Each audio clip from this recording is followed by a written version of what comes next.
चार चोरों की कहानी।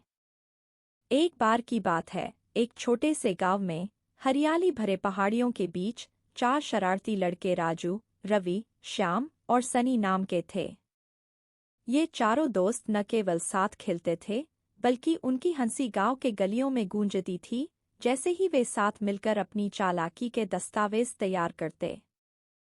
राजू समृद्ध ग्रामीण अनुभवों के धनी, धैर्य और साहस का प्रतीक था। रवि रंगीन इमारतों की कलाकृति में दिलचस्पी लेता था और हमेशा आने वाले कल की योजनाओं में डूबा रहता था। श्याम, उनकी तीव्र ध्यानवर्धन की क्षमता उन्हें हमेशा गांव के छोटे-मोटे रहस्यों की खोज में रहती थी। सनी, जो सबसे छोटा था, उसकी साहसी बातें और उसकी अनोखी मिसालें हमेशा दिलों को जीत लेती थीं। एक धूपी दिन, जब चारों दोस्त एक बड़े पेड़ के नीचे बैठे थे, तब उनकी बातचीत धन और धन की ख्वाबों की ओर मुड़ गई। हम अमीर होते तो कितना अच्छा होता, राजू ने सोचा, उसकी आंखों में लालच की चमक थी। सोचो, हम कितनी खिलौने और मिठाई खरीदते। रवि ने सहमति से सिर हिलाया। हम कुछ भी खरीद सकते, लेकिन हम धन कैसे कमाएंगे? श्याम, समझदारी और योजना बनाने की क्षमता से भरपूर, बोले, हमें एक योजना बनाने की आवश्यकता है। हमें धन कमाने का कोई तरीका खोजना होगा।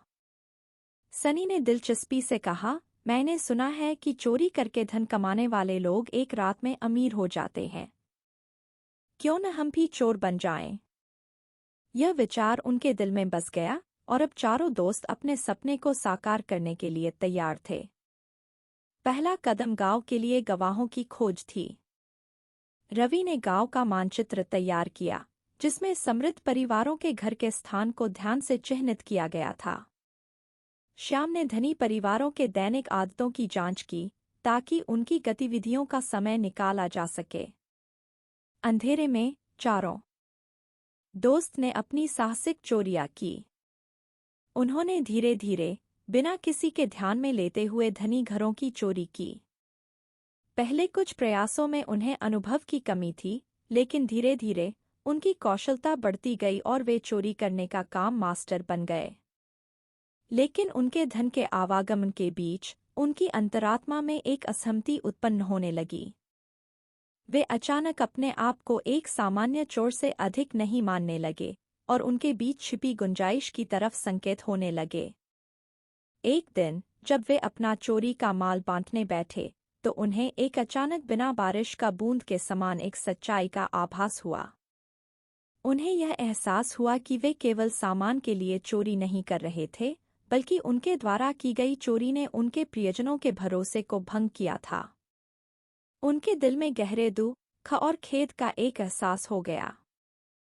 वे समझ गए कि धन कमाने का सही रास्ता धर्म और ईमानदारी है, और वे अपने अपराधों के लिए माफी मांगने के लिए तैयार थे। उनकी मार्ग सुधारने की यात्रा आसान नहीं थी। उन्हें अपने साथी गांववासियों की नाक पर तकलीफ और संदेह का सामना करना पड़ा, जो मानने में कठिन था कि एक बार मशहूर चोर वास्तव में अपने रास्ते को बदल सकते हैं। लेकिन राजू, रवि, श्याम और सनी अपने निर्धारित लक्ष्य के प्रति दृढ़ थे। वे अपने समुदाय के विश्वास को वापस जीतने के लिए कठिनाई का सामना करते रहे, जो दया और परोपकार के कामों में लगे रहे, जिनसे उनकी सच्चाई और नेक इरादों की पहचान हो गई। धीरे-धीरे गांव के लोग उनके दिल में कीमती सच्चाई और उनके दोस्ती की महत्वपूर्णता को महसूस करने लगे। वे चार दोस्तों को अपने समुदाय के मान्यताओं के स्वागत करते हुए और उन्हें एक नए आत्मनिर्भर जीवन की ओर प्रेरित करते हुए उन्हें देखा। और इस प्रकार चार चोरों की कहानी एक अद्वितीय मोड़ पर बदल गई, लालच और धोखाधड़ी की कहानी से रिडीम्पशन और पुनर्निर्माण के लिए बदल गई। अपने सफर के माध्यम से राजू, रवि, श्याम और सनी ने सीखा कि वास्तविक धन सामग्री से नहीं, बल्कि अपने व्यक्तित्व की समृद्धि में और विश्वास के बंधनों में होती है।